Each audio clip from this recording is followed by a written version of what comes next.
Praise lord. మీ అందరికీ దేవుడి నామమున వందనాలు. బాగున్నారా?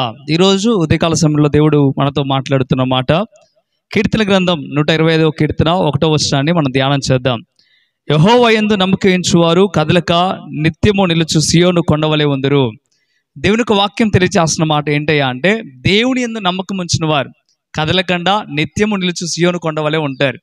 దేవుని యందు ఎవరైతే విశ్వాసం ఉంచుతారో, ఎవరైతే నమ్మకం ఉంచుతారో వారితో దేవుడు చెప్తా ఉన్నాడు, నువ్వు నిజంగా దేవుని నమ్మినట్లయితే, దేవుని యందు విశ్వాసం ఉంచినట్లయితే, దేవుని మీద నువ్వు ఆధారపడినట్లయితే దేవుడు నేరుగా నీతో చెప్పడం ప్రారంభిస్తూ ఉన్నాడు. ఏమంటున్నాడయ్యా అంటే, కదలక నిత్యము నిలుచు సియోను వలె ఉంటావు అని చెప్తా ఉన్నాడు. కదలకుండా ఉండాలి. ప్రతి ఒక్క మనిషి కూడా కదలకుండా నిలబడగలగాలి. ఏ విషయంలోనయ్యా అంటే, సమస్యలు వచ్చినప్పుడు, కష్టాలు కలిగినప్పుడు, ఇబ్బందులు కలిగినప్పుడు, సాతాను శోధించినప్పుడు, ఎలాంటి పరిస్థితుల్లోనైనా కదలక నిత్యము నిలిచేవాడిగా ఉండాలి.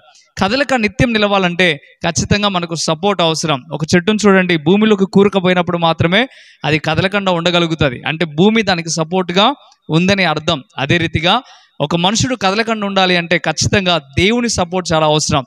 దేవుని మీద నమ్మకం ఉంచడం చాలా అవసరం. అందుకే ఈరోజు ఈ మాట ద్వారా దేవుడు మాట్లాడటం ప్రారంభిస్తూ అంటున్నాడు, ఎవరైతే దేవుని యందు నమ్మకం ఉంచుతారో, విశ్వాసం ఉంచుతారో వారితో దేవుడు స్పష్టంగా చెప్తున్నాడు, దేవుని మీద ఆనుకుంటే, దేవుని యందు విశ్వాసం ఉంటే కదలక నిత్యం నిలిచి సియోను కొండవలే ఉంటావు.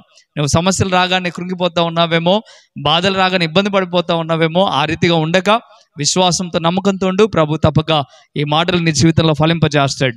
ఈ మాటలు ప్రభు దీవించును గాక. చిన్న ప్రార్థన చేద్దాం. పరిశుద్ధ వందనాలైనా ఉదయకాల సమయంలో స్పష్టంగా నిబిడలతో మీరు మాట్లాడారు. ఈ మాటలు వారి జీవితంలో నెరవేర్పు జరుగును గాక, వారి కుటుంబాల్లో నెరవేర్పు జరుగును గాక.